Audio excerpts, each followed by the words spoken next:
Hello दोस्तों, welcome to our YouTube channel. तो दोस्तों, आज हम इस टॉपिक में जिस सब्जेक्ट के ऊपर बात करेंगे वो है CCNA, मतलब Cisco certified network associates. Cisco सबसे बेहतरीन सर्टिफिकेशन में माना जाता है। मतलब नेटवर्किंग का अगर आप सर्टिफिकेशन या नेटवर्किंग का करियर आप लोग अगर चूज़ करते हैं तो CCNA का सर्टिफिकेशन मतलब हाईली डिमांडेड है मार्केट में। तो आज उस टॉपिक के ऊपर ही हम लोग एक टॉपिक दिखाएंगे, वो है हम लोग पैकेट ट्रेसर के अंदर स्टैटिक राउटिंग को कैसे कॉन्फ़िगर करते हैं। स्टैटिक राउटिंग मतलब मैनुअली हम लोग जो राउटिंग को इम्प्लीमेंट करेंगे, ठीक है, तो उसको हम लोग बताते हैं स्टैटिक राउटिंग। तो उसके ऊपर आज हम लोग ये वाला लैब बना के दिखाएंगे कि कैसे कॉन्फ़िगर किया जाता है। तो स्टैटिक राउटिंग का मतलब क्या है? सबसे पहले आपको ये जानना पड़ेगा कि राउटिंग का मतलब क्या होता है। राउटिंग मतलब क्या होता है? राउटिंग मतलब दो डिफरेंट नेटवर्क के बीच, मान लीजिए मेरा पास एक नेटवर्क है 192.168.10.0, मेरा और एक नेटवर्क है 192.168.20.0। तो ये दोनों के बीच अगर आपस में हम लोग कम्युनिकेशन करना चाहते हैं तो डायरेक्टली ये पॉसिबल नहीं होता है। तो इसके लिए हम लोग क्या करना पड़ता है, इधर में हम लोग एक डिवाइस को लगाते हैं जिसको हम लोग बोलते हैं राउटर, जो कि एक वैन डिवाइस है या वैन में चलता है जो डिवाइस, या इसको हम लोग लेयर 3 डिवाइस भी बता सकते हैं। लेयर 3 मतलब ये डिवाइस जो हम लोग राउटर के बारे में बात कर रहे हैं, ये हम लोग का वैसा ही रेफरेंस लेयर में, नेटवर्क लेयर में काम करने वाला एक डिवाइस होता है, ठीक है, जिसके ज़रिए हम लोग पैकेट फॉरवर्डिंग करते हैं दो अलग अलग डिफरेंट नेटवर्क के बीच। तो आज इस वीडियो में हम लोग बात दिखाएंगे आपको कि और आप बता सकते हैं कि हम लोग सिखाएंगे कि कैसे स्टैटिक राउटिंग दोनों नेटवर्क के बीच हम लोग कॉन्फ़िगर करते हैं। तो सबसे पहले क्या है, इस टोपोलॉजी के ऊपर बात करते हैं। देखिए, मेरा इस टोपोलॉजी में एक राउटर हम लोग ले चुके हैं जिसका नाम है R1, और मेरा एक राउटर है जिसका नाम है R2। तो R1 और R2 आपस में कनेक्टेड है एक सीरियल इंटरफेस केबल के साथ द्वारा। तो ये हम लोग सीरियल केबल से भी अटैच कर सकते हैं, या अगर आप चाहे तो आज मान लीजिए आप किसी दो अलग अलग डिफरेंट लोकेशन में बैठे हुए हैं, ठीक है, मान लीजिए एक कोलकाता में एक बैठे हुए हैं और एक अरब का और एक ऑफिस है दिल्ली में। तो ये दोनों के बीच अगर हम लोग कम्युनिकेशन करना चाहते हैं तो किस तरह से होगा, इसके लिए हम लोग को लीज लाइन लेना पड़ेगा। लीज लाइन के लिए क्या पड़ता है, ISP के पास जाना पड़ता है। तो ISP वाले आप लोगों को एक कनेक्शन आपको दिया जाएगा, डेडिकेटेड कनेक्शन, डेडिकेटेड बैंडविड्थ, जिसको हम लोग बोलते हैं लीज लाइन, ठीक है। तो इधर में तो वो वाला चीज़ हम लोग दिखा नहीं सकते, तो इसलिए हम लोग दो अलग अलग नेटवर्क को कनेक्ट कर दिए सीरियल पोर्ट के जरिए। तो हम लोग ऐसा प्रिटेंड कर रहे हैं कि हम लोग इधर में मतलब मेरा लीज लाइन दोनों अलग अलग नेटवर्क के बीच चल रहा है। तो उसका जो नेटवर्क है वो है 50.0.0.0/30 उसका सबनेट मास्क है। दोस्तों, हम लोग इधर में /30 की इस्तेमाल किए। जो भी हम लोग वैन कनेक्शन हम लोग बनाते हैं उधर में जो सबनेट मास्क हम लोगों को दिया जाता है वो /30 में ही ज़्यादातर होता है।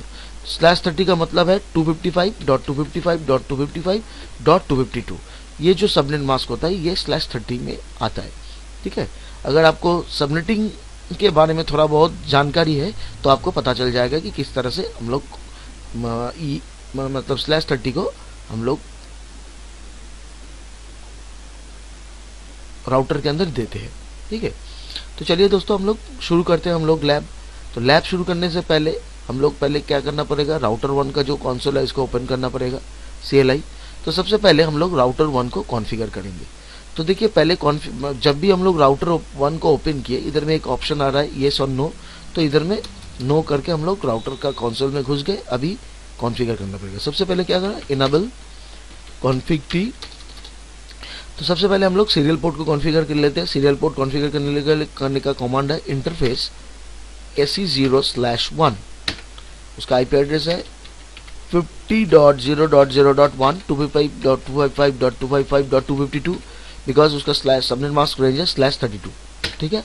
हम लोग इधर में DC केबल को चूज़ किए, इधर में मतलब क्लॉक रेट देना पड़ेगा। नहीं भी देते हैं तो कोई प्रॉब्लम नहीं। क्लॉक रेट ज़्यादातर हम लोग जो हम लोगों का सिमुलेटेड एनवायरनमेंट होता है, जैसे कि पैकेट ट्रेसर GNS थे, उधर में इस्तेमाल कर सकते हैं। नहीं दी रहने से भी लेकिन अगर हम लोग रियल हमारा डिवाइस हम लोग इस्तेमाल करेंगे तो उधर में क्लॉक देने का कोई ज़रूरत नहीं है।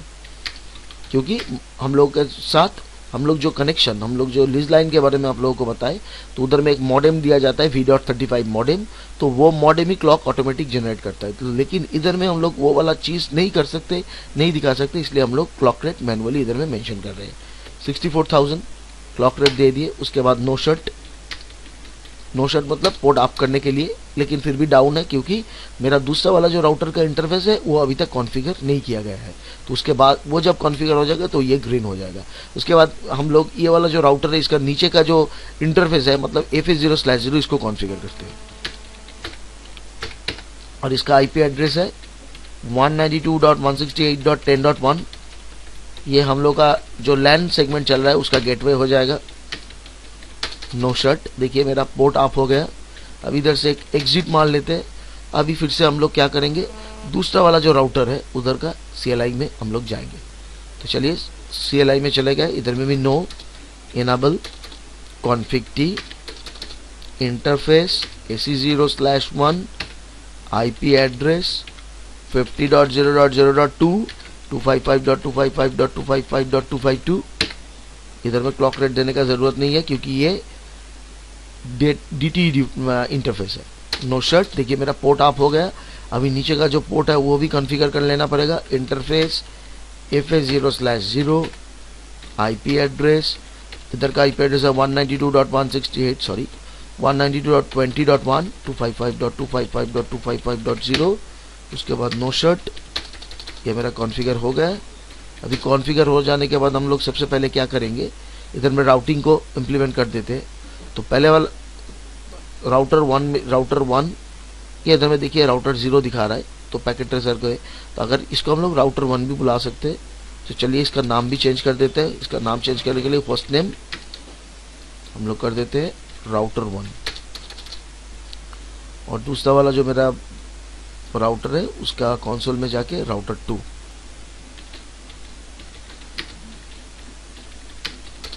सॉरी, ठीक है, राउटर 1 राउटर 2 हो गया। अभी इधर में सबसे पहले क्या करना पड़ेगा, PC में हम लोग IP एड्रेस को कॉन्फ़िगर कर देते हैं। तो ये वाला 10 का मतलब 192.168.10.0 का नेटवर्क में आएगा। 192.168.10.100 इसका गेटवे है। 192.168.10.1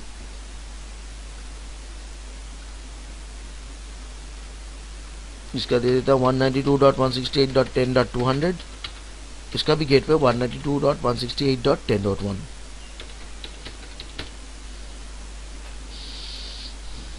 ये वाला लैंड इंटरफेस, दूसरा वाला लैंड इंटरफेस भी हम लोग कॉन्फ़िगर कर लेते हैं। 192.168.20.100 192.168.20.1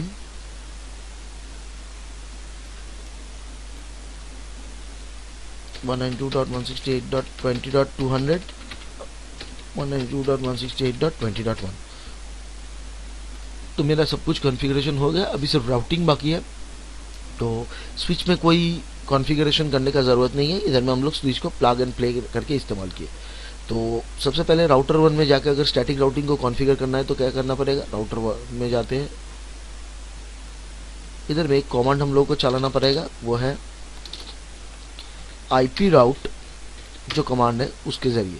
तो IP राउट देने के बाद हम लोग क्या कर सकते हैं, देखिए डेस्टिनेशन नेटवर्क, डेस्टिनेशन प्रीफिक्स मांग रहा है। तो मेरा डेस्टिनेशन नेटवर्क कौन सा है, 192.168.20.0 उसका सबनेट मास्क, ठीक है, 255.255.255.0।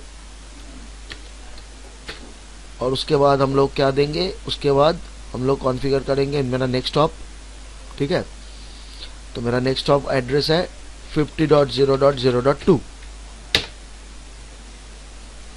ठीक है। ये वाला मेरा कॉन्फ़िगरेशन हो गया। एक ही एंट्री सिर्फ इधर में डालना है और राउटर 2 में जाके IP राउट 192.168.10.0 उसका सबनेट मास्क है 255.255.255.0। उसके बाद उसका नेक्स्ट हॉप है 50.0.0.1, क्योंकि नेक्स्ट हॉप का मतलब क्या है, इधर में नेक्स्ट हॉप का मतलब है नेक्स्ट राउटर। अगर हम लोग इधर में बैठे हुए हैं, अगर हम लोग 10 का नेटवर्क में बैठे हुए हैं, मान लीजिए हम लोग इधर में बैठे हुए हैं, अगर हम लोग पैकेट को भेजना चाहते हैं ये 20 वाला जो नेटवर्क है इसमें, तो 20 वाला नेटवर्क में जाने के लिए मेरा नेक्स्ट हॉप कौन सा है, ये वाला जो राउटर का सीरियल पोर्ट है, ये वाला मेरा नेक्स्ट हॉप है, मतलब नेक्स्ट राउटर। तो इधर में भी हम लोग वैसे ही कॉन्फ़िगर किए 50.1। मेरा तो कॉन्फ़िगरेशन मतलब कंप्लीट हो गया। अभी कुछ दूसरा वाला करने का ज़रूरत ही नहीं है। इधर में एक ही नेटवर्क है, एक ही नेटवर्क को हम लोग पर मतलब बता दिए। अभी सबसे पहले हम लोग क्या करेंगे, पीसी में जाएंगे। पीसी में जाके हम लोग गेटवे को पिंग करके देख लेंगे, तो मिल जाएगा मेरा पिंग। देखिए गेटवे में मेरा पिंग मिल रहा है। तो उसके बाद मेरा जो और दूसरा वाला नेटवर्क है 10.0.0.1 वो भी पिंग कर लेना पड़ेगा।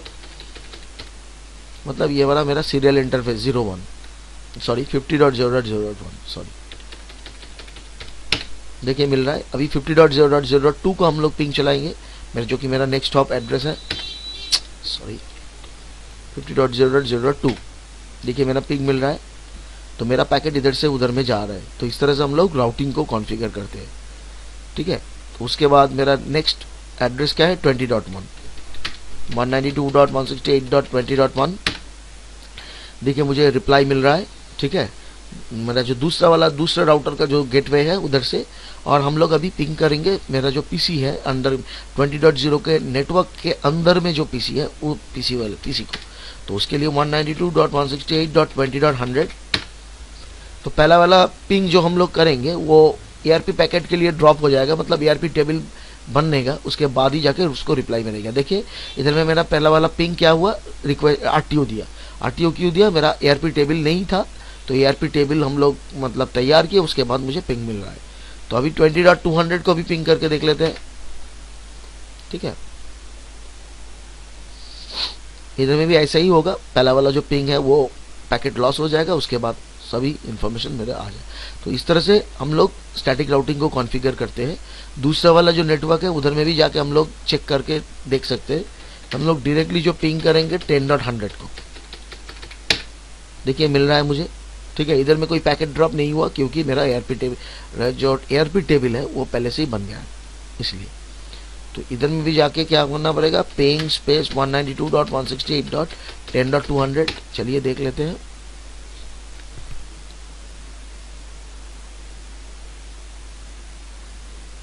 मिल गया मुझे रिप्लाई। तो मैं आपस में हम लोग क्या कर सकते हैं, दो अलग अलग नेटवर्क के बीच हम लोग कम्युनिकेशन कर पाते हैं। तो इस तरह से हम लोग जो भी नेटवर्क हम लोग बनाते हैं, इस तरह से हम लोग स्टैटिक राउटिंग को कॉन्फ़िगर कर पाते हैं, ठीक है। तो यही फिलहाल यही एक सिंपल सा लैब है दो राउटर के बीच। अगर आपको स्टैटिक राउटिंग करना है, तो अगर आप लोग चाहते हैं कि मेरे पास 3-4, तो उसके लिए कॉन्फ़िगरेशन थोड़ा डिफरेंट हो जाएगा। मतलब स्टैटिक राउटिंग का सबसे बड़ा एडवांटेजेस जो है वो है मैनुअली हम लोग नेटवर्क को डिफाइन कर सकते हैं, मेरा पैकेट किधर से किधर में जाएगा नहीं जाएगा। और सबसे बड़ा ड्रॉबैक जो है इसका क्या है, जितना भी मेरा नेटवर्क बढ़ता जाएगा, तो मेरा राउटिंग टेबल का भी मतलब मेरा जो राउटिंग टेबल मतलब राउटर के अंदर जो राउटिंग टेबल हम लोग बनता है उसका साइज भी बढ़ता जाएगा। तो राउटिंग टेबल देखने के लिए हम लोग क्या करेंगे, मान लीजिए मेरा राउटर 1 के में जाके राउटिंग टेबल हम लोग को चेक करना है, तो शो IP राउट कमांड के जरिए हम लोग राउटिंग टेबल को चेक कर सकते हैं।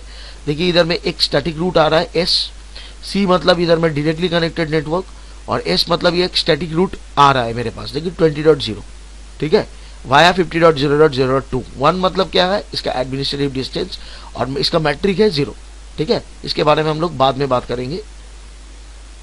और अगर राउटर 2 में जाते हैं तो इधर में भी जाके देखिए 10 का नेटवर्क आएगा, शो IP रूट, ठीक है। इधर में देखिए एक स्टैटिक रूट आ रहा है, ठीक है। तो इस तरह से हम लोग स्टैटिक राउटिंग को कॉन्फ़िगर करते हैं। अगर दोस्तों आप लोगों को वीडियो पसंद आता है तो please like and subscribe our channel. Thank you.